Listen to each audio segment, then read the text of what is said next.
Hello, everybody, and welcome to Shaping Generations Interactive Program. We are so glad that you could join us today as we continue to discuss the parables of Jesus. Such a wonderful time to reflect on the goodness of God. What are parables? We have said over the last few weeks that a common description of a parable is that it is an every story with a heavenly meaning. My crew has been ready to share the insights, and thank you all for following us, for asking questions, and just for being part of this journey in shaping generations. During the program, we invite you to comment and participate. And furthermore, you're welcome to subscribe to Shaping Generations TV. There, you'll be able to see a lot of our content that we share every week. I want to invite my colleague, Melissa Ashmore, who is with me always. And last week, she wasn't with us because she was held up somewhere. But we are glad to have you today. Welcome, Melissa. Thank you. Thank you for having me. Sure. Yes, we have another hot topic. The parable of the lost sons. Can you tell us about it? Absolutely. In this section, we also have a statement about how they say that Jesus dined with sinners. And then we go on to hear about this parable about a child who asked his father for all of his inheritance, like right then and right there. And the father gives the inheritance, and the child goes off to a far distant land on a vacation of such, and lives extravagantly. And there is a drought in the land, and he starves after he doesn't have any of his inheritance left, and so he hires himself out as a working hand, and he is feeding the pigs. And he wishes that he had that food from the pigs, but nobody would feed him, not even that much. And he thinks how well fed the hands of his father are, the people who work for his father. And he immediately thinks, oh, I've made a mistake. Right. Forgive me. And what is intriguing is the Bible talks about when he came back to his senses. Yes. Precise. Yeah, so he comes back to his senses and he heads home. And before he even gets a chance to, kneel down on his knees and tell his father that he's wrong and all this other stuff, his father sees him and runs to him and says, bring a robe, bring a ring, kill a fattened cow. Bring all the welcome out to him. Now his brother doesn't think quite the same thing about that. His brother doesn't want to like join the welcome. celebration. He doesn't like the welcome. No, he doesn't, because the half that's left of the inheritance is, that's the other brother's half of the inheritance. That's his fat cow that he's given away. Yes. Yeah. Wow. That is very interesting. And Charity was apparently preaching about the same subject on Sunday. And we welcome you to the program, Charity. Thank you very much. So tell us about your quick reaction to this parable. Well, one of the angles I took on this parable was, who do you relate with? And I think we can relate with both brothers, or I had some responses that as a parent, some people could relate with the father and loving your child unconditionally. But I think if we were honest, at times we can be either of the lost brothers. We can have a wrong reaction in either ways. Man, he took the share of his estate. I think, let's face it, he demanded for it. Right. And his father granted him his wish. He did not block him. He said, okay, well, I'm not dead yet. Well, I was thinking that when I die, then you can have your inheritance.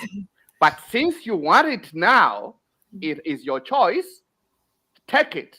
and manage it, and he squanders it. And what is interesting, Charity and Melissa, is that when it was time to share the property, his father shared between both of them. The older brother got his share, and the younger brother got his share. So when he returned, after he came back to his senses, when he returned, he was actually coming back for the share of his older brother. So I think let's keep that in mind. Now, let me bring in Danica. She brought in a very nice concept on Sunday when she was teaching the children. And I sort of liked that illustration. Danica, would you like to tell us about that? So it was actually an illustration that I had found based on the parable of the lost son. And what I had done is I had actually just folded a piece of tissue paper over, and on the outside of the tissue paper had the outline of a heart, and I was trying to explain the heart of the father from the perspective of the father from the parable, and how his heart was kind of empty. You know, whenever we lose somebody that's important to us, especially a child, whether it's their own personal decision to walk away or not, there's still a void and there's still an emptiness there that comes along with that. And so the outside of the tissue paper had just a clear outline of a heart. And then behind it, I had made a heart that was filled in, fully colored in with red. And I had kind of explained to the kids that this is how your heart feels when you lose something that's dear to you, or you're not sure if you'll ever see a loved one that you care about again.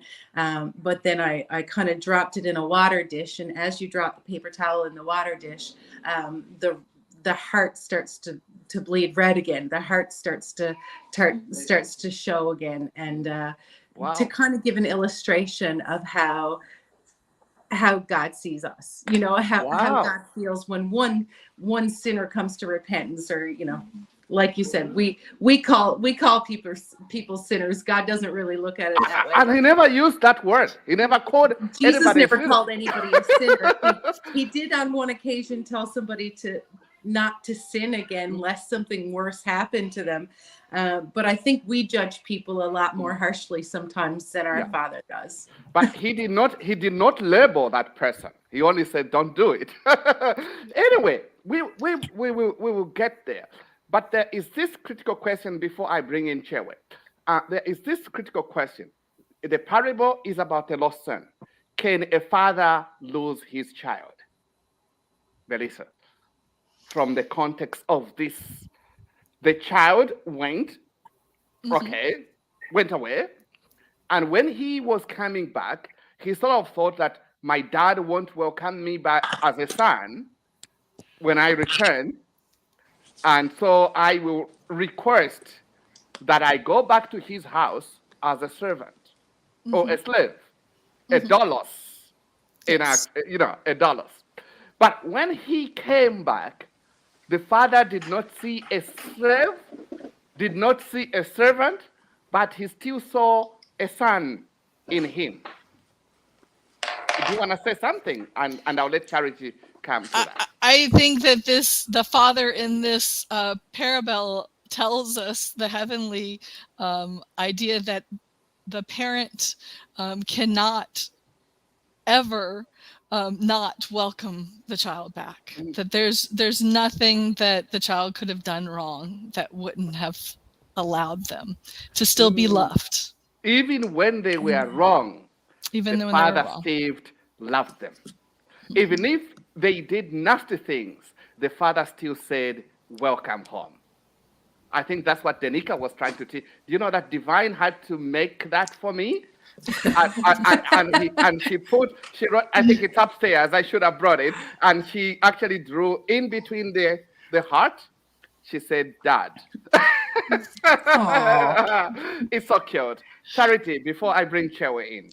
Yeah, the father never stopped loving the lost son as a son.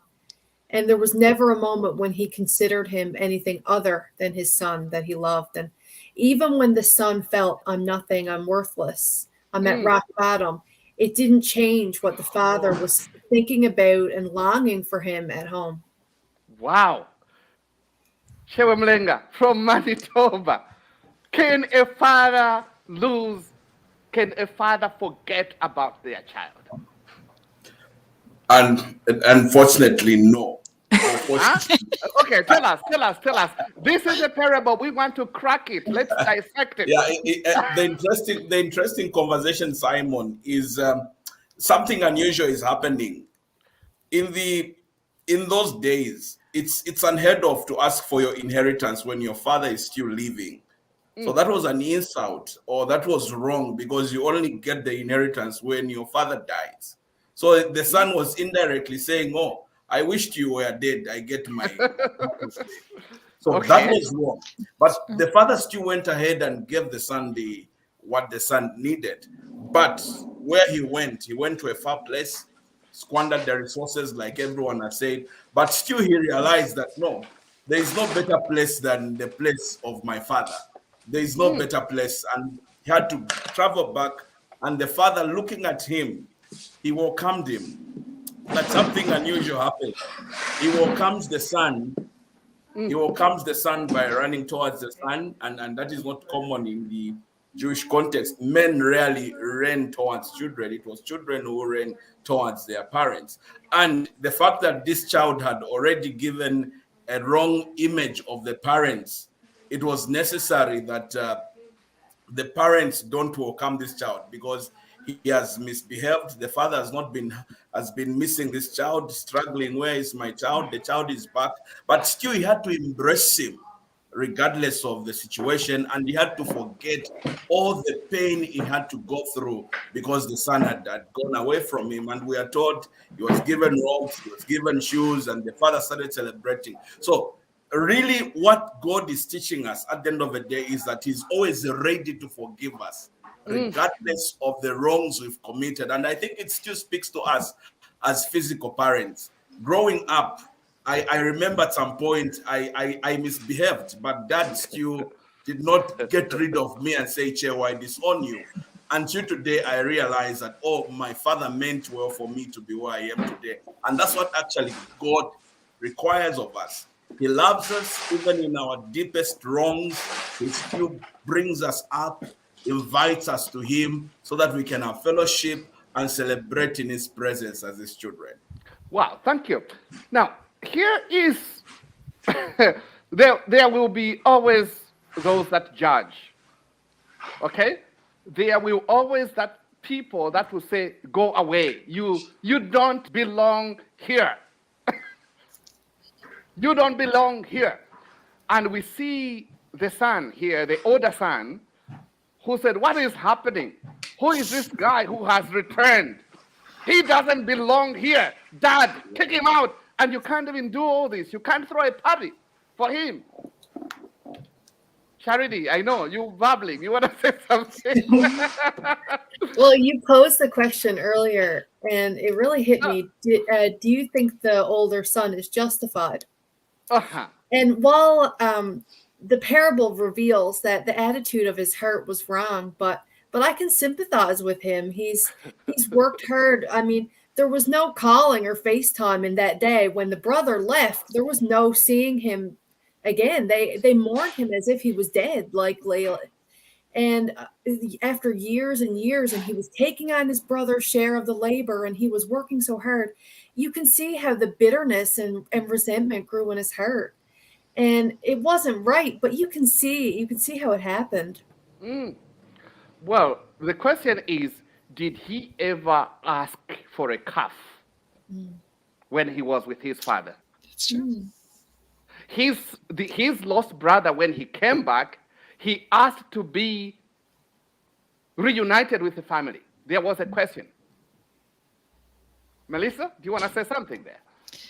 No, he probably never did ask, because the father tells him, you have been with me. I love you. Everything that is mine is yours. It's yours. had he asked for that great reception, I think he would have gotten it, even though that he was there the whole time. And sometimes we do not ask our Father.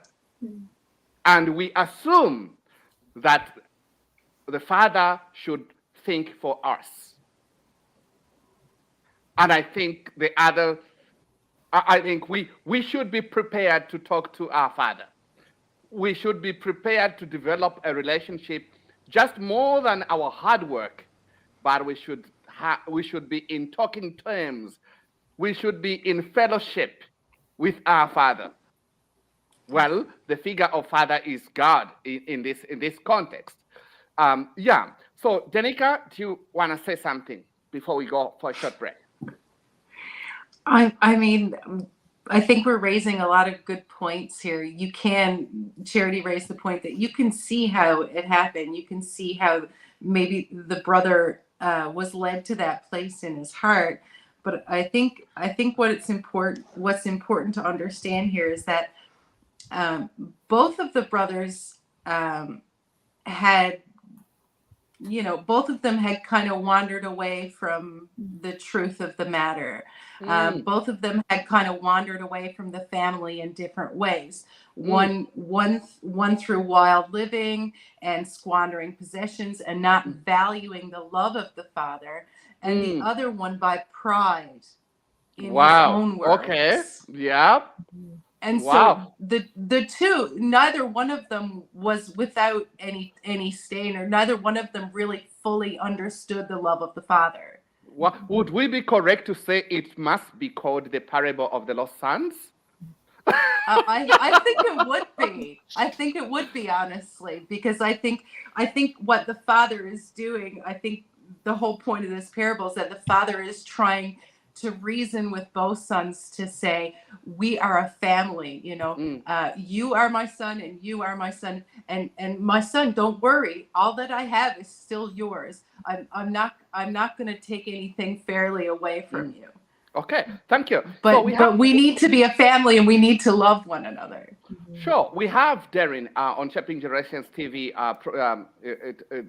making a contribution. He says, I think it says that God is waiting for his children and will take you in his arms when you are ready to come to him. He's talking about readiness. Chewe, do you want to react to that? Yeah, God is ready. God is there for us when we are willing. Just like the son took the step. He spoke to himself, I need to go back to my father. Wow. And that step in itself is a step in the right direction. He had to go to the Father, and the Father willingly accepted the Son unconditionally. Now, when we talk about children and growing up in those days, the law required that a child who disrespected the parents should be stoned to death. Apparently, why the older brother was very much upset with the younger brother is because the younger brother had disrespected, given shame to the family, and he expected that he should be stoned to death upon arrival by the community. And the fact that the father went to welcome the son, it showed that he was willing to be stoned on behalf of the son because he embraces the shame that the son had put upon him, and he willingly accepts the wrong that the son had committed, and he celebrates. So God is available, God is willing. We just need to take ourselves to him, and he covers our shame. He covers what we the wrongs that we've committed, because he's there for us. In the background, I said the ultimate goal for every one of us is the Coram Deo, to be in the Father's arms, in the Father's love. Now, Melissa, should it be our business to question God's attitude towards all of us individually? If not, why? I don't know if it's our business or not, but we're going to do that because we're human. Okay. And that's how we work. And God knows how human we are. That's why Jesus was there, right? Because Yeah. God understands exactly how human we were. Should God be detected by us? Should he behave and act the way we think and imagine, or he should remain God to us? Well, and I think that's part of what all these parables are about, right? They're showing us that our earthly values are not the same of the kingdom values, that the heavenly values are different. So our preconceived or cultural conceived notions and earthly notions of what a parent should do are different than what God does. Wow, thank you. I know, Chewe, you still with us for a while yet? Yeah, I'm still around. Okay, The next 20 minutes, I'm around. Wonderful. Danica, I have always talked about the Mamlaka. Do you want to explain about the Mamlaka? The dominion, the authority of God, and how he governs. The Mamlaka, yeah. Mm-hmm. I'm sure. I mean, it was actually a term that I didn't know existed until I heard it come from your mouth, and then I had to go research it, of course, and I'm like, what is this word he's saying, Mamlaka? And as soon as I read, I got it. I was like, okay, so it represents the kingdom. Now that I do understand, you know. So it represents the sovereignty of God. It represents the dominion of God, and not only the dominion of God in the heavenly realm, but also the dominion of God in the earthly realm and within each and every one of us. Wow. Yeah, I like the way you have used the word the sovereignty of God. Sometimes God will let us swim. He will let us fly.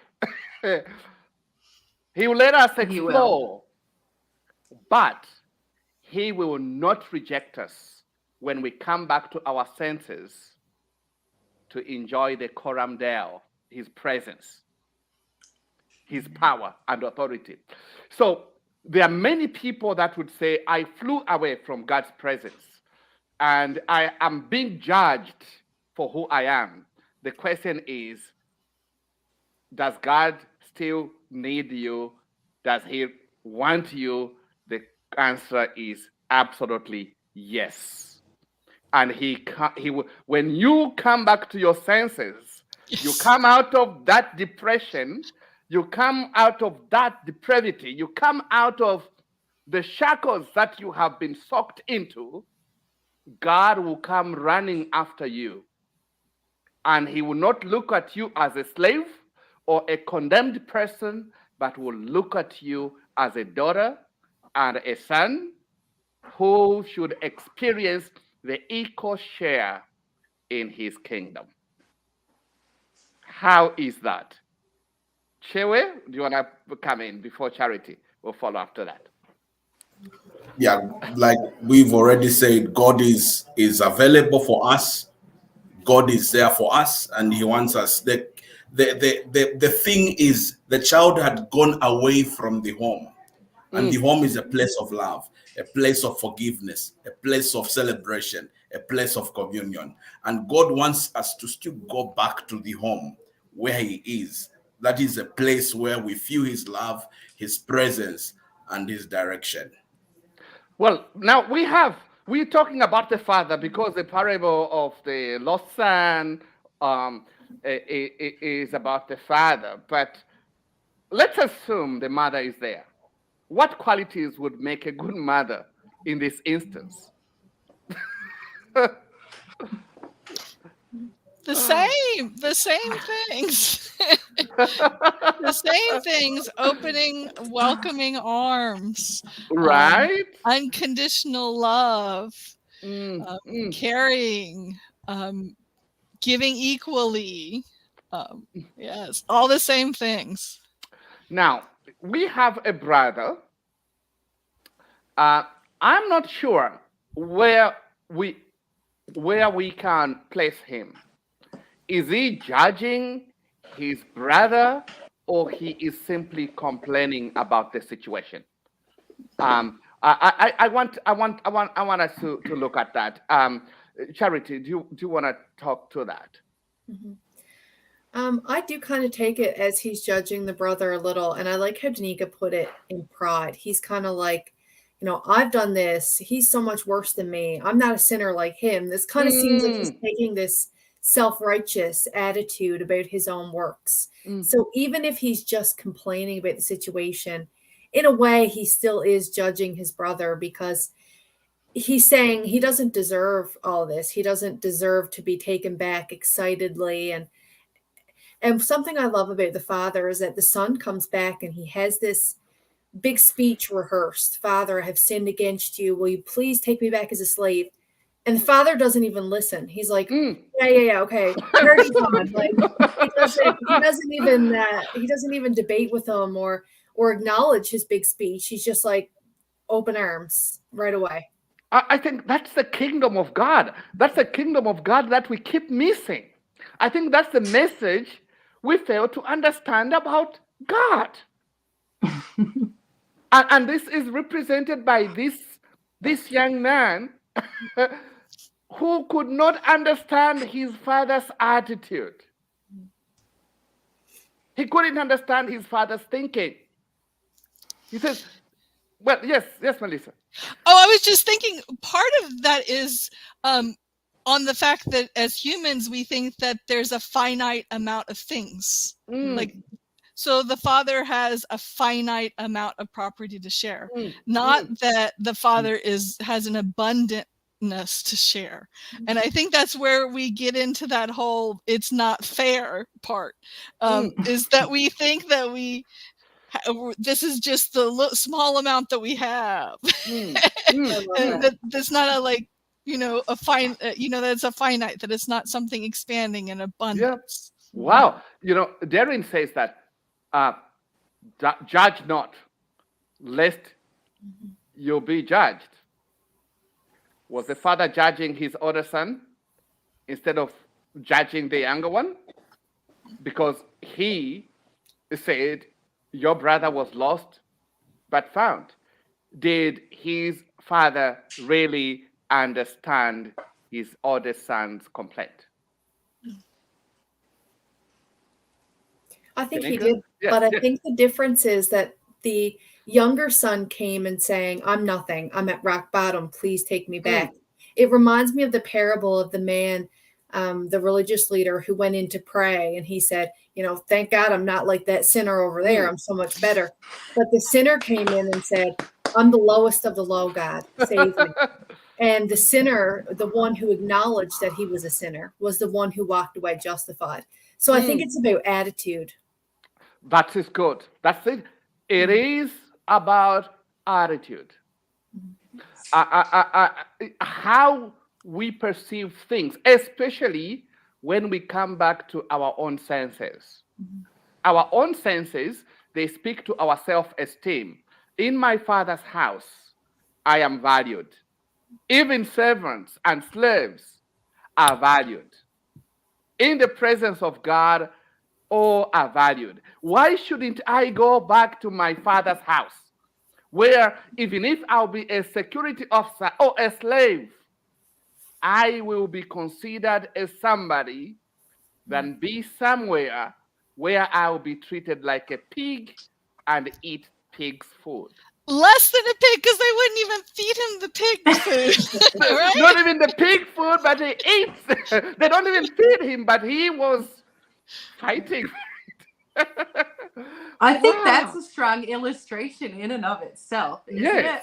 Because once you've experienced the love and the acceptance and once you've experienced and tasted of the heavenly kingdom, I mean, it was to the younger son it was to his own demise that he decided to walk away from his father, not realizing how fair and just and kind and good his father actually was, until he got himself outside of that place and realized the harsh reality of the world.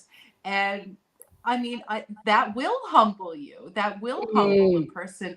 And I think on both sides, I think therein lies the sovereignty of God. God does let some people wander away from the truth. God does let some people go about things their own way in life so that they can learn the lessons they need to learn about his heart to better understand him and to better know him. Wow. And one thing I see is that I know when he was leaving his father, he left with all the rights, right? He knew that he had all these rights and privileges as a son. But when he returned, he was returning as a servant. And he came back with that attitude. So I sort of think that even if his father welcomed him back, the kind of service to his father was more than what he did before. Because now he was begging to be a slave too. He was begging to be a slave. He came back with a humble heart. He came back with it. Yes, that's another thing. So what can make us shape a better generation in today's world? What should be our concept? What should be our attitude? Can we start with Melissa and then we'll go around? See, I wanted to sit with that one, but I think we all should sit with it a little bit. Like, yes, just a bit. Yeah. What does that mean for the world? What does that mean for the next generation? What are we meant to do? Definitely to turn around and go towards God, and to recognize God's justness and fairness. But also somebody who's gotten to be in all positions, somebody who's gotten to understand what it is to be a slave in a house that is poorly treated, somebody who understands what it's been to be in, the love and embrace of a great parent. Yes. Yeah. Wow. Yeah. There is so much to learn from this parable. Someone who is in a place of privilege and then loses it and becomes a nobody, that situation humbles them, but then they come back to their own senses and say, let me go back and serve my father. That is powerful. That there are times that we take it for granted. Sometimes we begin to say, we don't need God. We don't need his inspiration. We don't need his church. We don't need God's message. We don't need anything. We'll just exist. But at the end of the day, without the Father's love, we make all the wrong choices. On one of the TV programs I featured on Good News TV, so I was interviewed about what is my concept of people around the world, of people of all stocks. Is the world going to the drain? And, you see the church collapsing, you see that there's a lot of fighting and inequalities and so on. And I was asked, what was my concept about people? I said, nobody is bad, but we make wrong choices. We only make wrong choices. And those wrong choices, they are the ones that land us into trouble. Like the son that demanded for the share of his estate, it was just a wrong move that he made. It was a wrong choice. He wasn't bad, but he made a wrong choice. And that wrong choice landed him into trouble. Now, when he re-evaluated, he looked at the choice that he made. He came back to his senses. Should he be punished for coming back to his senses? That's a question. Charity. No, I don't think so, because he did eventually do the right thing. And I think you mentioned earlier taking for granted, and that was the exact thing that was on my mind. The saying goes, you don't know what you have until you lose it. And I think that's kind of how the prodigal son operated in this parable. And he comes back and he won't take for granted the love of the father anymore. He loves the father more than he ever did. It's almost better for him that he did leave and come back so that he could have this relationship with the father that he never would have had. He would have always kind of been in this warm drift. But I think that this passionate, intimate love that he experiences with the father would have never happened if he stayed. Wow. Wonderful. Yeah. Danica? Yes. I always love those kind of insights. But absolutely. I mean, I think to go back to your question though, Reverend Simon, we need to love one another. We really need to take the advice that is given in every single one of these parables. It seems like the more we study the parables, the more that we're seeing that they really only focus on one issue. And that issue is our love towards each other and how God loves us and God's love towards us. And because of his love towards us, we ought also to love others and not judge them.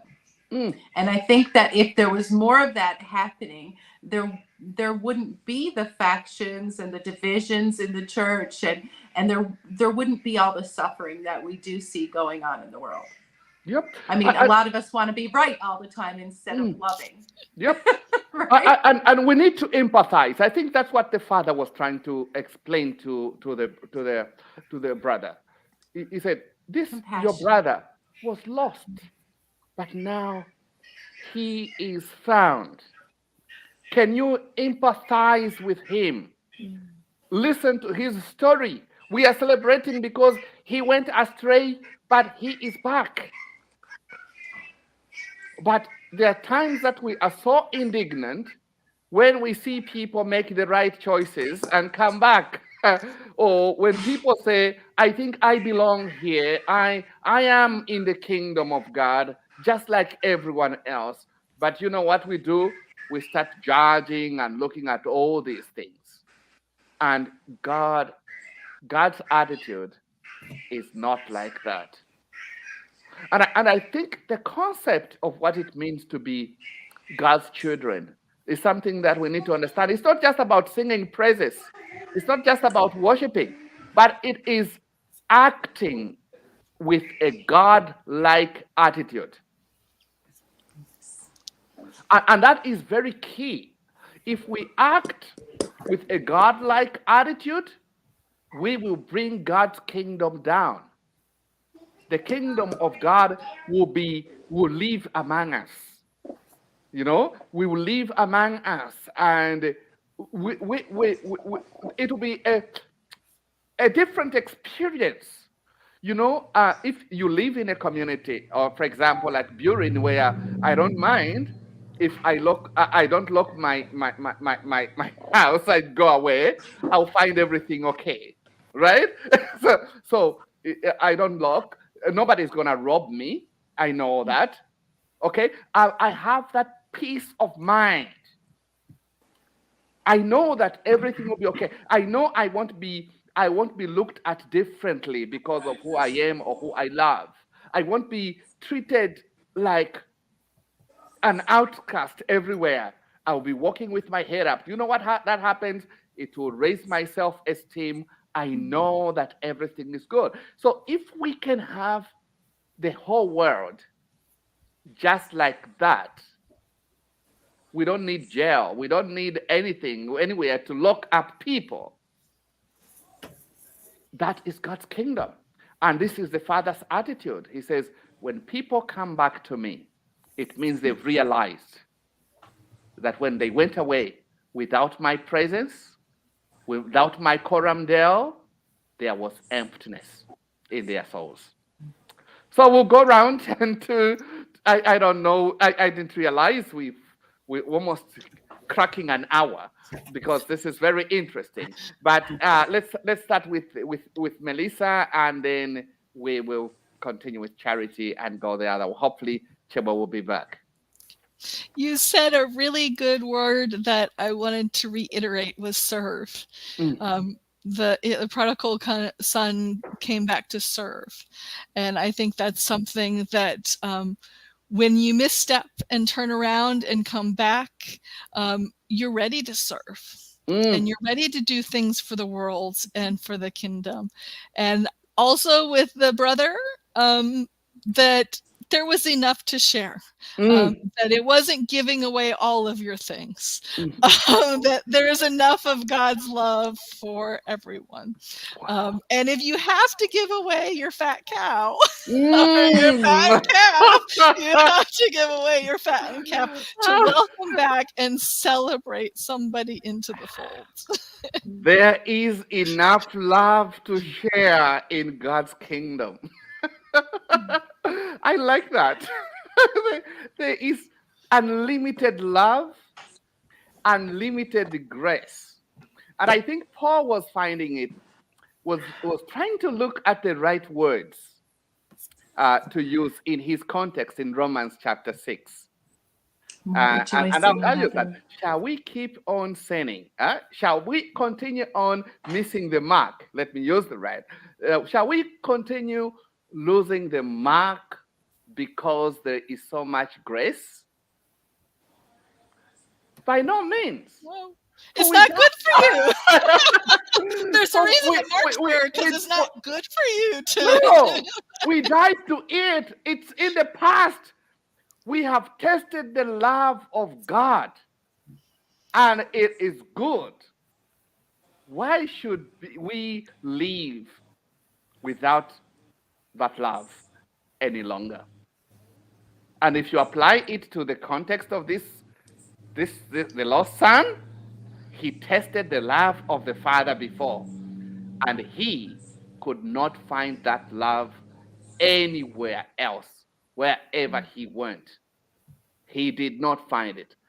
So when you test and see how the Father's love feels, I'm telling you, you are even wasting your time if you are living away from God's grace and love.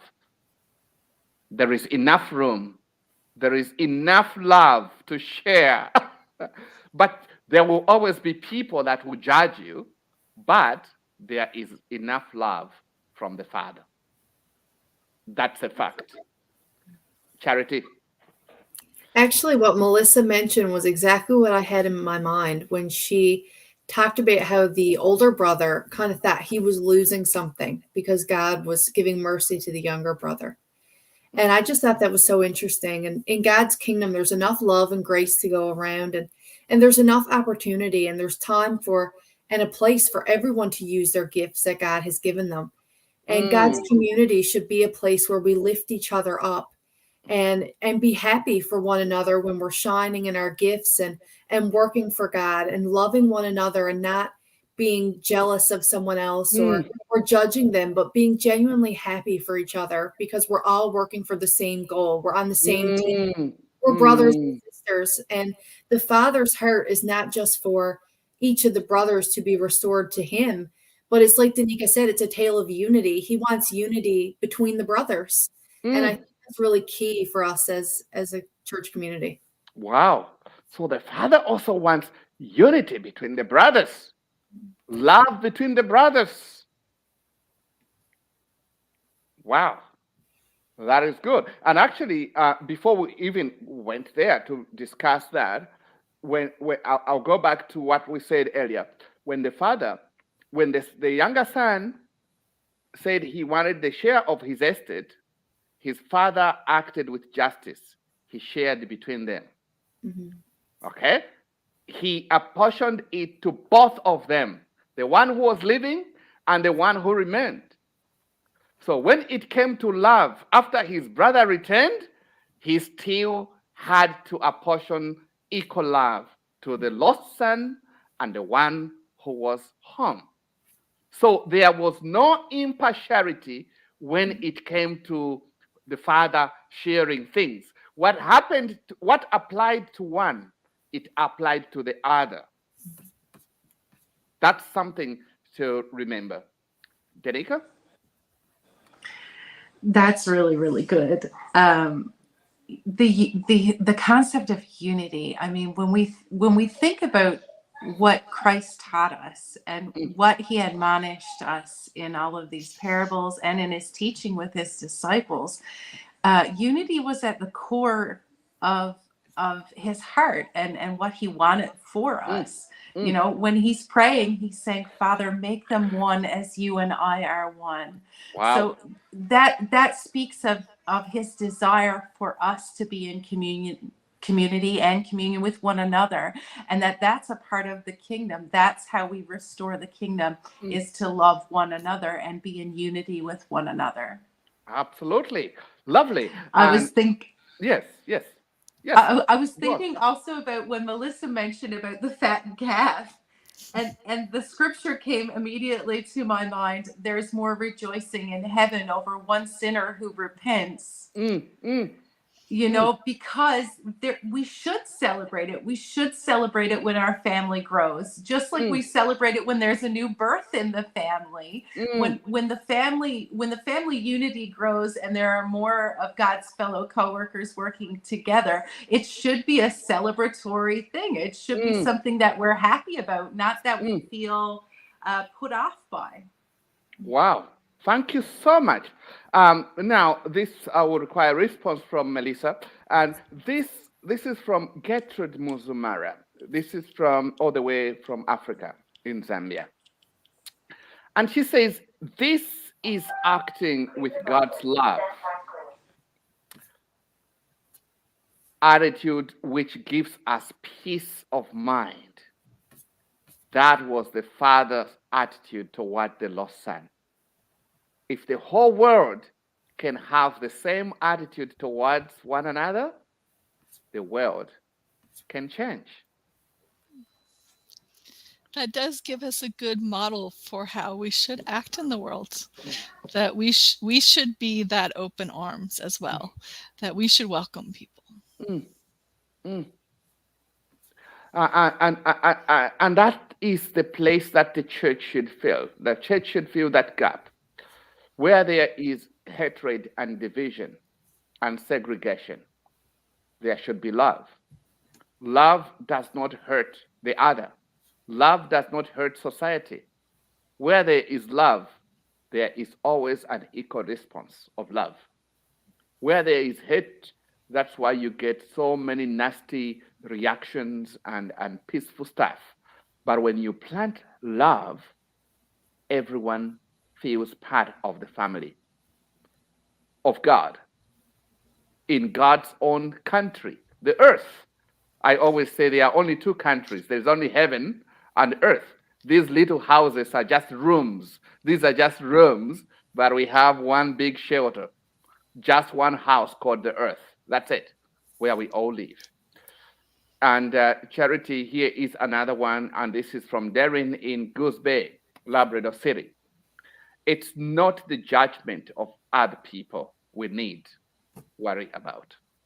Totally. And the father embraced the son with open arms. It really didn't matter what the older brother said about the son, because it's not his kingdom. It's not his house. It's not his things. It's not ultimately his decision.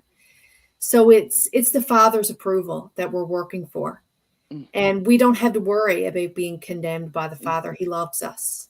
And it's his approval that matters the most. And I like that expression, the Father's approval. The Father's approval should give you enough audacity to feel proud of yourself. That is important. It just gives you enough stamina to say yes. And then we'll learn in that process to serve the Father, to serve God, a servant attitude. So what I can say is, interesting discussion. We can't exhaust all the points, guys.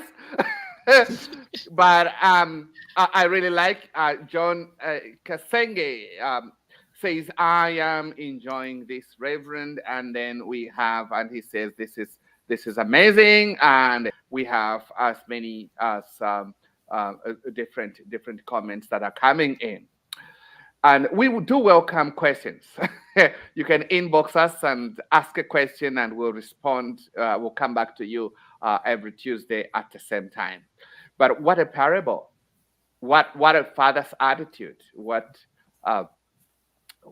lessons to learn about how God looks at us and how He values us and how He doesn't care who is judging you. How He doesn't care who has a different concept of you. The actual thing is that when you return to God as a servant, God will use you for His good and for the good of others. And that is important. So,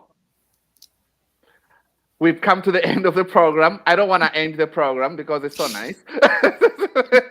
Because this is one of the parables that I like talking about, because it's all embracing and it's all, it's all comforting. You have 3 different characters, each one with their own attitude, but then you see the Father as a common denominator. God becomes a common denominator, and He pulls the 2 sides without condemnation and brings that unity and love, and then paves way for how He would like to see His sons live thereafter. So join us again next week at the same time. This has been a presentation of Shaping Generations TV. So thank you, everyone, and don't forget to...